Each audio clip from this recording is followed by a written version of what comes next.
때를 쓰는 경우들이 좀 있겠죠. 아무래도 요즘 뭐 우리나라는 뭐 공무원 상대로 때를 쓰는 경우들이 종종 있기도 합니다. 근데 그 때를 쓴다라는 게 사실 어릴 때는 그래도 가능합니다. 어릴 때는 뭐 이거 사주세요, 이거 먹고 싶어요, 이거 하고 싶어요.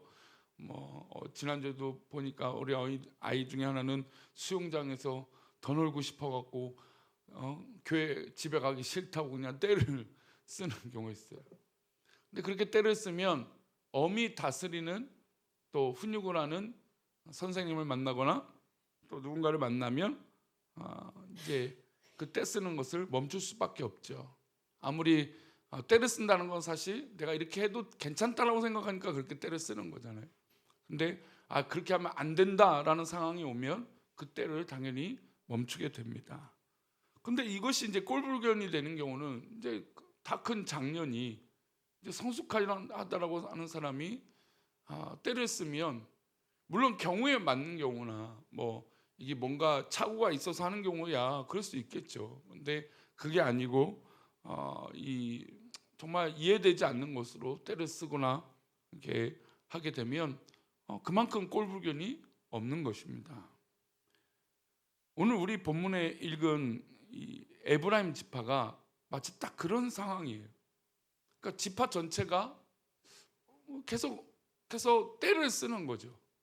근데 이제 한 번의 때는 때 쓰는 것은 뭐 그렇게 이해할 수 있을 것 같아요. 그러나 이것이 반복되고 자주가 되면 어떻게 될까요? 그러면 안 되죠. 만약에 우리 사회에서 그런 일이 있으면 지금 우리나라에 지금 가장 화두가 되는 이 때 쓰는 집단이 하나 있죠. 바로 의료 집단이죠. 전공의들이 이 복귀를 하는 데 있어서 이게 지금 형평성이 분명히 안 맞다라는 거죠. 미리 복학을 해서 나라의 어떤 제안들을 받아들이고 학업에 열심히 했던 사람들이 있는데, 근데 반대로 그걸 버티고 때로는 먼저 복귀한 사람들을 막 조롱하고 막 비아냥거리다가 복귀를 이제 더 이상 할 수 없으니까 했단 말이에요. 근데 그게 기한이 너무 많이 일단 지났어요. 그래서 자꾸 논란이 나는 게 미리 와서 공부한 사람과 늦게 온 사람들의 학업 차이가 있는데 이거를 맞춰주라는 거죠. 떼 쓰는 거죠. 근데 아무래도 의사라고 하는 이 공부를 하는 이 집단의 영향력이 아무래도 크다 보니까 국가가 좀 끌려가는 것 같아요. 그렇죠? 근데 이제 어제 무슨 사과문 같은 걸 발표하는 영상을 하나 봤는데 이게 무슨 그러니까 전공의들이 사과문을 발표하는 거예요. 그 사과문인 줄 알았더니 이게 사과도 아니고 무슨 논리도 아니고 이게 참 이해가 안 돼요. 그러니까 지성인들이잖아요. 뭐 공부를 뭐 나름 뭐 1등급에서도 최상위로 공부하는 사람들이 하는 게 바로 의사의 직업일 텐데 어떻게 저렇게 비상식적일까라는 생각을 합니다. 때 쓰는 거죠. 그러니까 우리 사회에 그런 경우도 있고 성경에도 그런 경우가 있다는 겁니다. 에브라임 지파가 어떤 때를 쓰는지 한번 볼까요? 1절 말씀인데요. 다시 보겠습니다. 에브라임 사람들이 모여 북쪽으로 가서 이따에게 이르되 내가 암몬 자손과 싸우러 건너갈 때에 어찌하여 우리를 불러 너와 함께 가게 하지 아니하였느냐? 우리가 반드시 너와 내 집을 불사르리라 하니. 지금 이 얘기만 들면 뭐 에브라임 지파가 뭔가 억울한 일이 있고 뭔가 속상한 일에서 지금 이렇게 하는가 보다 이런 생각이 듭니다. 근데 여러분 우리가 때 쓰는 사람의 특징의 표현들이 있죠. 어떤 표현이 있습니까? 반드시 뭐 어떻게 하면 목숨 걸고 내가 이게 뭐 이렇게 강조하는 언어들이 있잖아요. 그 지금 에브라임 지파가 우리가 반드시 내 집을 불사르는 거 이게 지금 때 쓰면서 뭐 하는 것 같아요? 협박을 하는 것 같죠. 그러니까 자신들의 의견이 받아들이거나 어떤 입장차가 뭐 있으니까 이런 표현을 쓰면서 지금 이따를 협박을 하고 있는 것입니다. 이게 사실 에브라임 지파의 잘못된 어떻게 보면 버릇이었죠. 에브라임 지파가 이런 식으로 나오는 경우가 처음이 아니었습니다. 우리 사사기 8장 1절을 보면 이제 기드온이 이제 미디안 사람들과 싸우려고 할 때예요. 그때도 이제 에브라임 사람들이 이런 표현을 씁니다. 함께 읽겠습니다. 에브라임 사람들이 기드온에게 이르되 내가 미디안과 싸우러 갈 때에 우리를 부르지 아니하였으니 우리를 이같이 대접하면 어찌 됨이냐 하고 그와 크게 다투는지라. 그러니까 이 기드온이 3만 2천 명 중에 몇 명을 거슬러서 곤란해서 몇 명만 데리고 전쟁에 나갔습니까? 300명이에요. 그러니까 그때 모집할 때 자 싸우러 가자 모여라 했을 때가 3만 2천 명이었어요. 그러니까 사실 에브라임 지파도 와도 아무 문제가 없었던 거예요 그때. 근데 정작 싸움을 하고 이 기드온이 300용사 그들만 데리고 나가고 나서 전쟁하고 이기고 났더니 에브라임 사람들이 갑자기 뭉쳐갖고 왜 너는 우리를 안 데리고 왔냐 이렇게 말하는 거죠. 그러니까 완전히 이상한 얘기를 하는 거예요. 분명히 물론 뭐 이 얘기가 에브라임 사람들에게 기드온이 다 퍼졌는지는 모르겠지만 어쨌든 기드온은 자 우리 미디안 사람들과 싸우려고 한 사람들 용사들이여 모이십시오 그랬다라는 거죠. 그리고 3만 2천 명이 모였고 거기서 무서운 사람 또 무릎을 꿇고 손을 대는 물을 이 손에 얼굴을 대는 사람 뭐 그래갖고 골라낸 사람이 300명 아니었습니까? 그러니까 하나님은 그렇게 300명을 모았던 이유는 300명으로 그 전쟁을 이기시는 하나님의 능력을 보여주시기 위함이었어요. 그 하나님의 싸움을 이 에브라임 사람들이 이해하지 못하고 왜 우리는 안 데려갔냐 이런 이 엉뚱한 뭐 어떻게 보면 이제 뒷북치는 얘기를 하고 있는 것이죠. 이 이야기를 가지고 기드온에게 싸움을 걸었고 그래서 기드온과 크게 싸우게 된 거죠. 그래서 기드온은 이 떼쓰고 이제 막 시비를 거는 이들과 큰 일을 만들고 싶지 않았던 겁니다. 그래서 그렇게 달래요. 그게 2절과 3절에 이어서 나옵니다. 함께 읽겠습니다. 기드온이 그들에게 이르되 내가 이제 행한 일이 너희가 한 것에 비교되겠느냐? 에브라임의 끝물 포도가 아비에셀의 만물 포도보다 낫지 아니하냐? 하나님이 미디안의 방백 오렙과 셉을 너희 손에 넘겨 주셨으니 내가 한 일이 어찌 능히 너희가 한 것에 비교되겠느냐 하니라. 기드온이 이 말을 하매 그때 그들의 노여움이 풀리니라. 그러니까 지금 그러니까 에브라임의 사실 이제 양대 산맥이 유다 지파인데 이 유다 지파와 에브라임 지파가 이 이스라엘 역사 가운데 큰 역할들을 하죠. 그러니까 유다 지파는 다윗의 가문이 되고 에브라임은 그 선조가 누구입니까? 요셉이죠. 그러니까 실제로 이 이스라엘 역사 가운데 유다 지파와 어떻게 보면 에브라임 지파는 큰 이 영향력을 가지고 나고 나중에 이 이스라엘 민족이 남북으로 나눠질 때도 에브라임 지파와 유다 지파를 중심으로 남북으로 나뉘어지게 됩니다. 근데 그 정도로 영향력 있고 큰 지파인데 그래서 기드온이 야 너희는 그렇게 큰 지파이고 너희가 아무리 끝물 포도 같은 그러니까 끝물 포도면 맛이 없겠죠.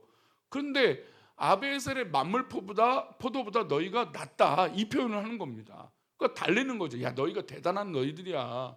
그리고 너희들이 미디안 방백 오렙과 스웹을 너희 손에 하나님이 붙여주시지 않았냐. 이건 내가 한 일만큼 너희가 한 일이 대단하다. 이렇게 지금 설득을 했던 거예요. 그러니까 그 얘기 듣고 칭찬을 들으니까 그제서야 어떻습니까? 싸움을 멈추고 들어갔던 거죠. 어떻게 보면 에브라임 지파는 기회주의자였고 하나님 주신 은혜를 알지 못했던 겁니다. 그러고 나니까 마치 자기들이 무시당하거나 하나님 주신 기회를 놓쳤을 때 아니 그냥 뭐 그것이 핑계가 되고 자기에게 원인을 찾는 게 아니라 마치 뭐 다른 사람에게 이유가 있는 것처럼 그러는 거죠. 요즘 뭐 이 젊은 사람들한테도 그런 말들이 계속 쓰이더라고요. 내로남불. 그러니까 부부 싸움하는데 그런 말을 많이 쓴대요. 그러니까 젊은 사람들 지난주 이제 다임 목장 소리내 한다고 좀 남편들하고 좀 얘기를 하는데 그러고 나서 이제 자매들하고 또 얘기를 좀 했었어요. 근데 하는데 한 얘기가 부부 싸움을 하면 내로남불이라고 서로 공격한다는 거예요. 자기가 할 때는 괜찮은데 남이 할 때는 화를 낸다는 거. 그리고 싸운다는 거죠. 그러니까 지금 에브라임 지파가 마치 딱 그런 상황인 거예요. 자기가 놓쳤다는 것, 자기가 잘못했는 건 인정하지 않고 그러니까 남이 하는 것, 또 뭐 시기하는 거겠죠. 이것이 그런 겁니다. 근데 입다는 기드온처럼 받아들였을까요? 안 받아들였을까요? 입다는 성격이 기드온과는 달랐어요. 왜냐하면 분명히 지금 에브라임 지파는 기드온 때도 마찬가지고 이 입다이 때도 마찬가지지만 하나님께서 기회를 주고 그 사사들도 분명히 기회를 줬던 겁니다.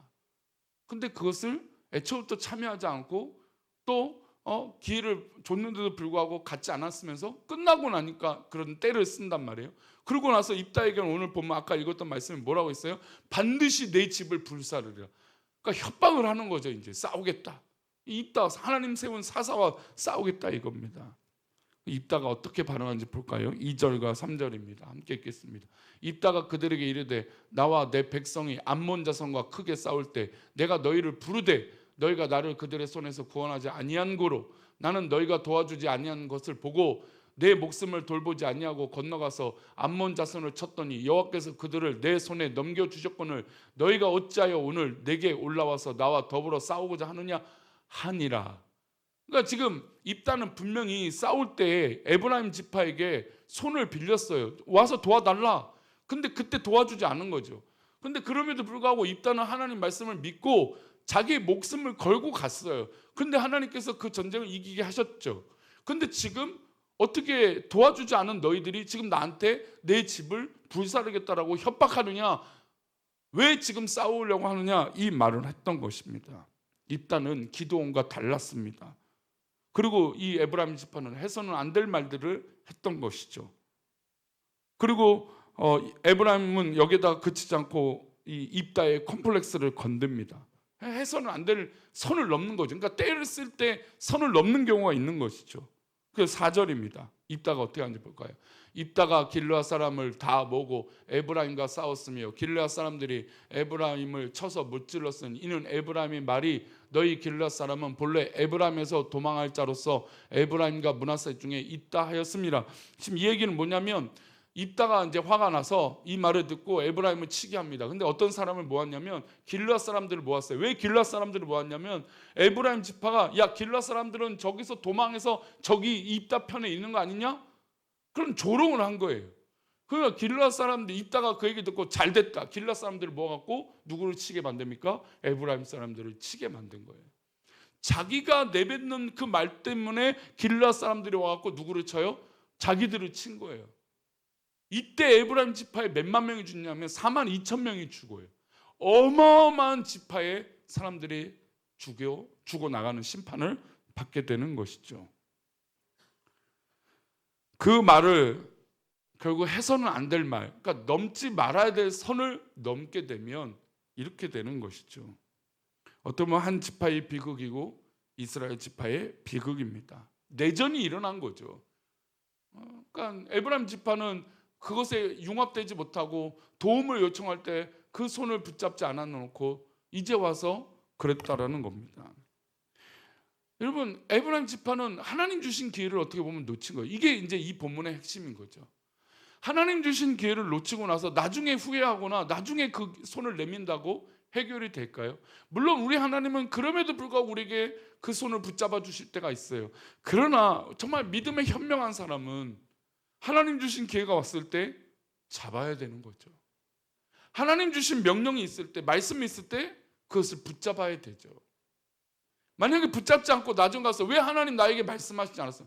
하나님께서 우리에게 언제 말씀하시지 않은 적이 어디 있겠습니까? 언제나 하나님 우리에게 말씀하시죠. 언제나 하나님 우리에게 기회를 주시죠. 언제나 하나님 우리를 기다리고 계시지 않습니까? 그런데 그 기회를, 그 기다림을 우리가 놓치고 나중에 가서 후회하면 소용이 없다라는 겁니다. 오늘 본문은 우리에게 참 전곡을 찌를 것 같은 말씀입니다. 오늘 하루라고 하는 이 선물, 우리가 이 하루를 받았잖아요. 선물이잖아요. 이 귀한 하루를 살아갈 때 하나님께서는 분명히 우리에게 기회를 주실 겁니다. 그리고 말씀해 주실 것이에요. 그 말씀을 붙들고 순종하는 자와 순종하지 않는 자는 이렇게 차이가 있다라는 것이에요. 물론 하나님께서는 기회를 주실 겁니다. 마치 기드온이 에브라임 지파를 용서했던 것처럼 그런 기회가 있을 수 있어요. 그러나 이것이 반복되면 믿는다고 하는 우리들도 어떻게 됩니까? 넘어질 수 있다라는 것을 잊지 말아야 돼요. 그러니 오늘 하루 우리에게 주신 하나님 말씀 붙들고 그 기회를 꼭 붙잡는 우리들이 되기를 축원합니다. 기도합니다. 하나님 아버지, 한 번, 두 번, 세 번의 기회가 있는데 그 기회를 우리가 인생 가운데 놓치고 있는 것은 아닌지, 또 날마다 후회하는 자꾸 그런 삶을 살려고 하는 것은 아닌지, 나를 사랑하신 우리 하나님의 뜻이 얼마나 크고 귀한지 오늘 하루 순간마다 하나님의 그 사랑을 누리고 그 사랑을 붙들게 하여 주시옵소서. 하나님 주신 귀한 말씀 붙잡고 우리가 죄악의 자리에 있지 아니하고 하나님 기뻐하시는 그 자리에 있도록 인도하여 주옵소서. 우리들을 그렇게 인도하실 것을 믿사오며 예수 그리스도의 이름으로 기도 올리옵나이다. 아멘.